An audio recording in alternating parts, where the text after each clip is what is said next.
बताइए, यकीन करिए आप। और घुसना तो दूर, कमरे में दाखिल होने के बाद धीरेन्द्र ब्रह्मचारी ने मेनका गांधी के साथ जो किया, उसे जान तो आपके पैरों के नीचे से जमीन खिसक जाएगी। आप बरबस बोल पड़ेंगे कि अरे मैडम गांधी के होते हुए धीरेन्द्र ने ऐसा कर कैसे दिया घर की बहू के साथ।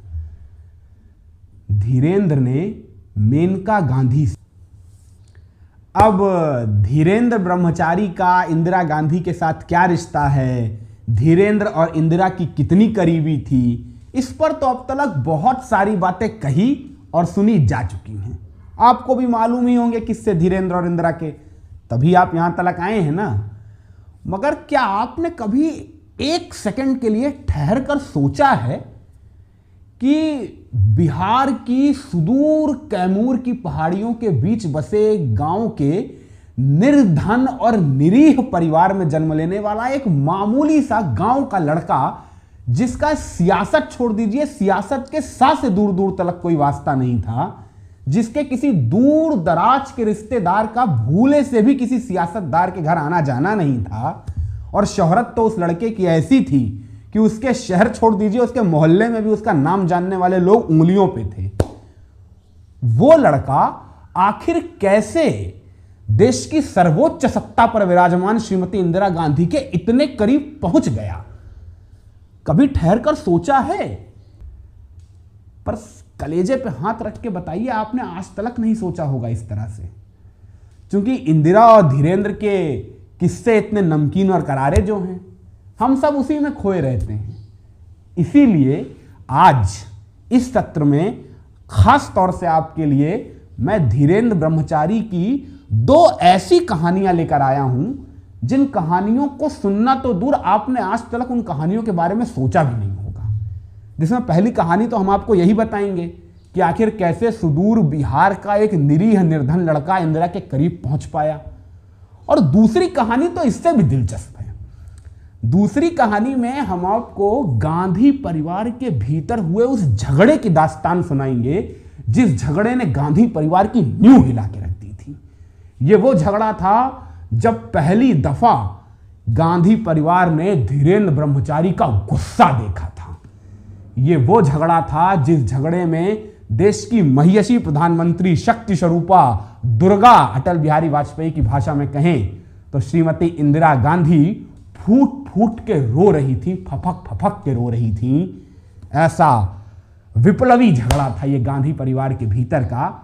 अब वो झगड़ा क्यों हुआ, धीरेन्द्र ब्रह्मचारी क्यों गुस्सा हुए, इंदिरा गांधी क्यों रो रही थी, ये बहुत सारी बातें हैं, दिलचस्प कहानी है, सुनानी है आपको। मगर अब आप खुद ही देख रहे हैं कितनी सारी बातें आपको बतानी है इस सत्र में। पहले ये बताऊंगा कि बिहार से चला हुआ वो लड़का इंदिरा के करीब कैसे पहुंचा, और फिर उस झगड़े की दास्तान। तो वक्त नहीं है, बिना वक्त की बर्बादी करते हुए सीधा आपको लेकर चलते हैं। आज से करीब करीब 102 बरस पहले सुदूर बिहार की कैमूर की पहाड़ियों के बीच बसे मधुबनी जिले के 62 छानपुरा गांव के उस बेहद निरीह, निर्धन और सामाजिक आर्थिक रूप से सबसे निचले दर्जे पर जीवन यापन कर रहे परिवार के भीतर, जहां 12 फरवरी बरस 1924 के रोज जन्म हुआ था धीरेन्द्र चौधरी नाम के एक आम से बालक का, जो बालक अपने परिवार की इसी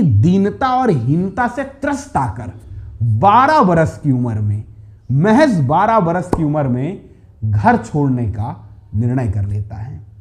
हां, यकीनन घर छोड़ने के बाद उसकी अगली मंजिल क्या होगी इसका उसे तनिक भी भान नहीं था, मगर घर छोड़ने की खातिर उसने घर के पड़ोस के रेलवे स्टेशन पर खड़ी जिस रेलगाड़ी को पकड़ा था, उस रेलगाड़ी की एक मंजिल जरूर थी। सोचिए, रेलगाड़ी किसी स्टेशन पर जाके तो थमेगी ना, और बस जिस रेलगाड़ी में 12 बरस के धीरेन्द्र ने अपने कदम रखे थे, उस रेलगाड़ी की मंजिल थी उत्तर प्रदेश की राजधानी लखनऊ।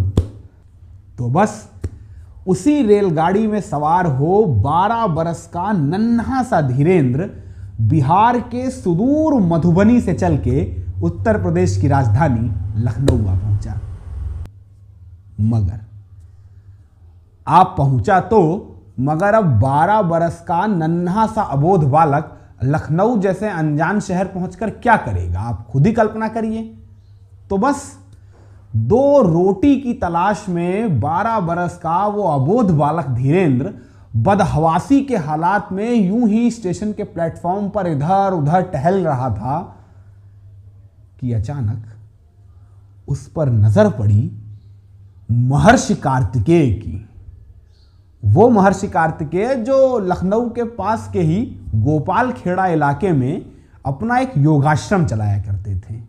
और जब उस रोज उन्होंने लखनऊ रेलवे स्टेशन पर 12 बरस के इस अबोध बालक धीरेंद्र को यूं भूख प्यास से तड़पते देखा तो उनका हृदय द्रवित हो उठा। बरबस ही वो धीरेंद्र के पास गए और जब उन्होंने धीरेंद्र से उनका सारा हाल जाना तो उसी वक्त महर्षि कार्तिकेय ने यह तय किया कि वो इस 12 बरस के अबोध बालक धीरेंद्र को अपने गोपाल खेड़ा योगाश्रम में योग की दीक्षा देंगे। और इस तरह शुरू हुआ 12 बरस के एक अबोध बालक धीरेंद्र चौधरी का एक सुदर्शन युवा योगी धीरेंद्र ब्रह्मचारी बनने का वो सफरनामा, जिस सफरनामे में यकीनन बरसों बरस का वक्त लगा, मगर यकीन करिए हमारा गोपाल खेड़ा के उस योग आश्रम में गुजारे गए इन बरसों ने महज योग करना और सिखाना ही नहीं सिखाया धीरेंद्र को, सोचने और समझने का नया नजरिया ही नहीं दिया धीरेंद्र को, बल्कि दिया एक ऐसा ख्वाब जिस ख्वाब को हकीकत के अमली जामे में उतारने की खातिर एक रात धीरेंद्र ब्रह्मचारी ने बगैर किसी को बताए गोपाल खेड़ा के उस योगाश्रम को हमेशा हमेशा के लिए अलविदा कह दिया।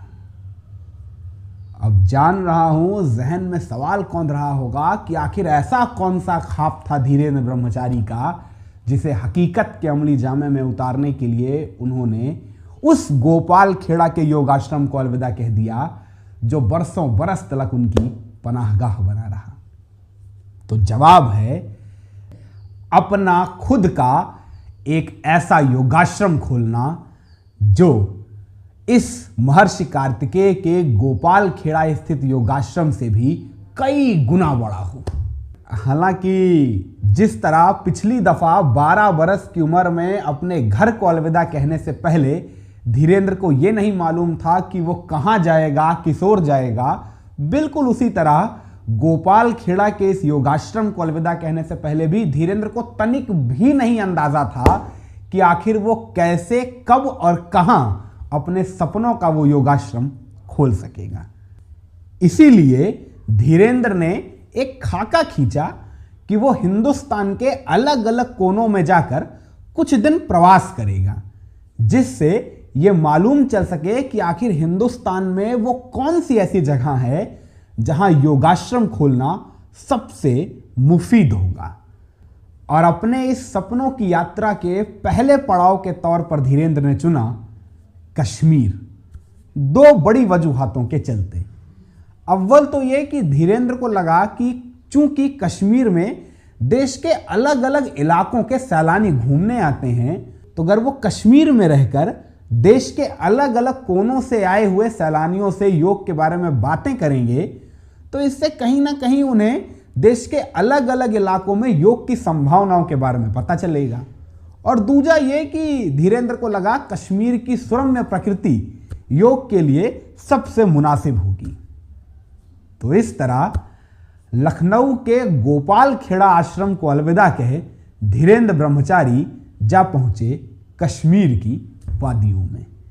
अगर वक्तिया तौर से गिनती करें तो वो दौर था 50 के दशक के उत्तरार्ध का। तब तक देश दूसरी दफा के इंतखाबातों का सामना भी कर चुका था और पंडित जवाहरलाल नेहरू उस दूसरे चुनाव में भी प्रचंड बहुमत की सरकार बनाकर देश की सत्ता पर दोबारा काबिज हो चुके थे। और उनकी सुपुत्री इंदिरा गांधी इस दूसरी दफा के कार्यकाल में नए सिरे से सियासी तौर से सक्रिय भी नजर आने लगी थी।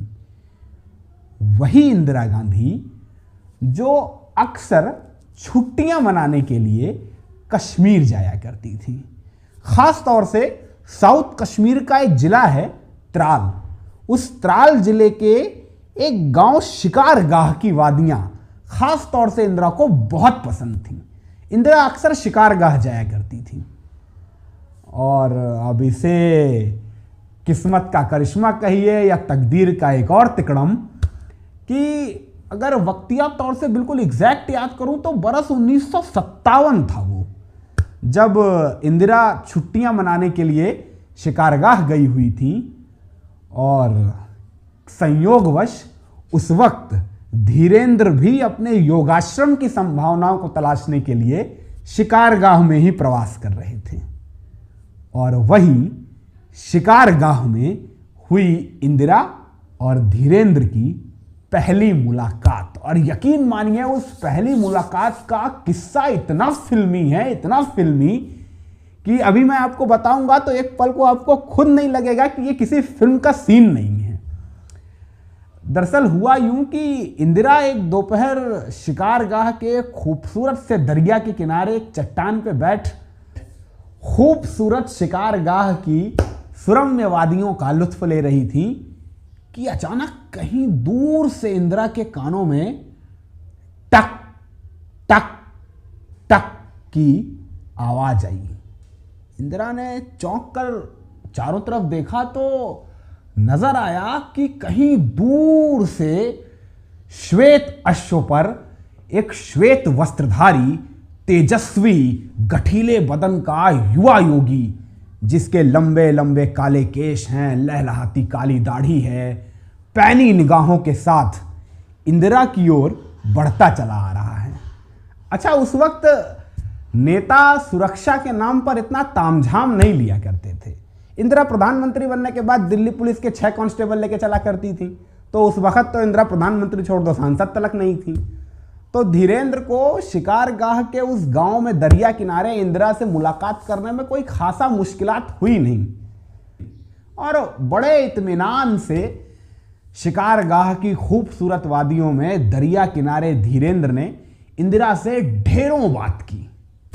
और बातें तो होती ही ऐसी हैं, अक्सर दो अजनबियों को एक दूसरे के करीब ले आती हैं।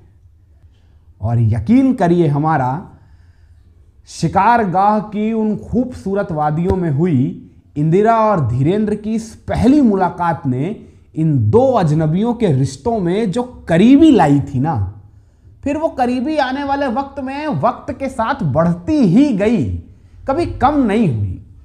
और एक वक्त ऐसा भी आया जब इंदिरा और धीरेंद्र की इस करीबी से इंदिरा के अपने परिवार वाले भी स्वयं को असुरक्षित महसूस करने लगे, क्योंकि वो करीबी थी इतनी ना। माने वरिष्ठ पत्रकार हैं खुशवंत सिंह साहब, वो अपनी आत्मकथा में दर्ज करते हैं कि धीरेंद्र ब्रह्मचारी वो इकलौते मर्द थे, इकलौते मर्द जिनकी इंदिरा गांधी के निजी कमरे में एंट्री थी। उनके सिवा कोई दूसरा मर्द इंदिरा के कमरे में नहीं दाखिल हो सकता था। आप कल्पना कर सकते हैं धीरेंद्र और इंदिरा के रिश्तों की करीबी का। और शायद ये करीबी ही थी जिसने धीरेंद्र को इतनी हिम्मत दे दी थी कि धीरेंद्र ने एक रोज गांधी परिवार के भीतर वो किया जो करना तो दूर कोई कर भी सकता है, आप सपने में नहीं सोच सकते हैं। यकीन मानिए, एक रोज धीरेंद्र ब्रह्मचारी संजय गांधी की पत्नी मेनका गांधी के कमरे में घुस गए थे, वो भी बिना मेनका को बताइए। यकीन करिए आप, और घुसना तो दूर, कमरे में दाखिल होने के बाद धीरेंद्र ब्रह्मचारी ने मेनका गांधी के साथ जो किया, उसे जान तो आपके पैरों के नीचे से जमीन खिसक जाएगी। आप बरबस बोल पड़ेंगे कि अरे मैडम गांधी के होते हुए धीरेंद्र ने ऐसा कर कैसे दिया घर की बहू के साथ। धीरेंद्र ने मेनका गांधी से, संजय गांधी की बीवी मेनका गांधी से कहा, इस घर से बाहर निकल जाइए। जानता हूं जहन के भीतर सैकड़ों सवालों की बरसात हो रही होगी कि धीरेंद्र ने ऐसा मेनका से क्यों कहा, कैसे कह दिया, इतनी हिम्मत कैसे हुई, वगैरह वगैरह वगैरह। तो चिंता ना करो, आपके इन तमाम सवालों के जवाबात अपने भीतर समेटे इस सत्र की दूसरी कहानी में अब चलने की बारी है। अगर आप वो एक छोटा सा प्रसंग सुन लेंगे, वो छोटा सा किस्सा सुन लेंगे वरिष्ठ पत्रकार खुशवंत सिंह की आत्मकथा में लिखा, तो आपको आपके इन तमाम सवालों के जवाबात ज़रूर मिल जाएंगे। मगर एक मसला है कि घड़ी बार बार इशारा कर रही है, ये सत्र अब इससे लंबा नहीं हो सकता है। इसीलिए वो किस्सा अगर आपको सुनना है तो डिस्क्रिप्शन बॉक्स में दिए हुए लिंक पर क्लिक करिए। यहाँ टाइटल नीचे दिख रहा होगा, जहाँ मेरी तस्वीर है उसके नीचे टाइटल, व्यू मोर पे क्लिक करिए, सामने लिंक दिखेगा, लिंक पर क्लिक करिए और वो किस्सा ज़रूर सुनिएगा। यकीन मानिए वो किस्सा मेरा सुनाने का बहुत मन था आपको, मगर घड़ी इशारा कर रही है, इसलिए हम यहाँ नहीं सुना सकते हैं, हमारी व्यवस्था है। लेकिन कृपया हाथ जोड़ के विनती है, वहाँ उस लिंक पर क्लिक करके वो किस्सा ज़रूर सुनिएगा। उस किस्से को हम पब्लिक नहीं करेंगे, वो सिर्फ और सिर्फ उन्हीं को सुनने को मिलेगा जो अभी इस वक्त इस स्क्रीन पर मुझे देख रहे हैं। इसलिए हाथ जोड़ के विनम्र प्रार्थना है, कृपया लिंक पर क्लिक कर वो किस्सा ज़रूर सुनें।